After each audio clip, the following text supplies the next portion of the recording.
first thing I remembering was being told that I was adopted. I was about 4 years old. I remember saying, "Okay, are you going to give me back?" And they said, no, you're ours forever. I had all I needed to know. Everything I needed and most of what I wanted. In 1959 through 1965, the number of Italians that were adopted as babies to the United States was around 3,700. And I was among those. What I learned later was that this was part of this, what was called the baby scoop era. It was a time when unmarried mothers were actually pressured or forced or coerced into giving up their children. I came over to New York City on Pan Am Flight 155 with kind of a cohort of other children, other babies. I was about 11 months, 3 weeks. For me, adoption is a wonderful gift. It was an opportunity that opened doors that I would never have had I not been adopted. At the same time, the first thing you know about being an adopted child is that you were abandoned.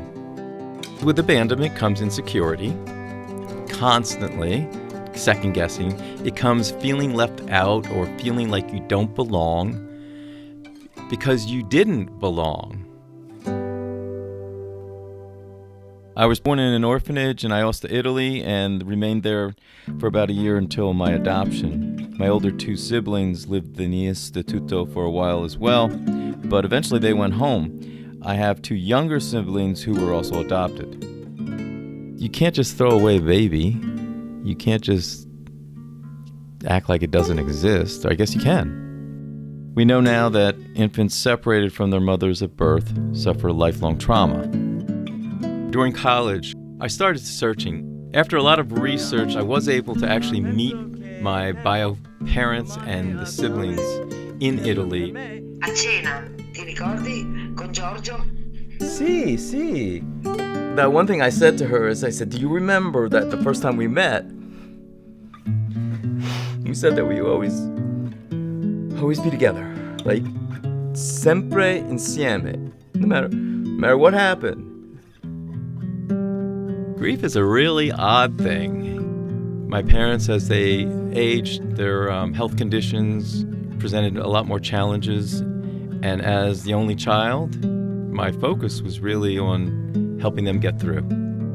They passed in 2020 and 2021, and all through that I had my cherished dog, Raphael, who passed in 23.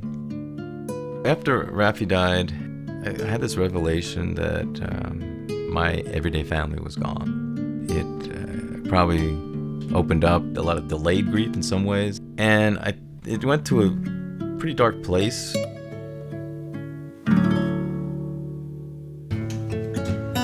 Hey, how's it going? Who we got today that needs some loving? You need to take a look at Francesca. Francesca? In my search for healing, I started volunteering at the animal shelter, working to make dogs adoptable. I know, it's kind of ironic. Let's go for a walk. Il mio posto a tavola in English is my place at the table. Everybody has a place, not just a seat at the table, but their place that they belong at that table. I've realized that to get through this, I need to reconnect with my Italian family, including two of my siblings who were also adopted. I'm going back to Italy in search of that feeling of wholeness, to bring together what for so long has been splintered. I don't know what I'll find, but maybe we can all find our place at the table. We all want to belong. We all want to fit in, to be a part of something, some group, some community, some family. That's our strength, that's our foundation. That's how everything else becomes possible.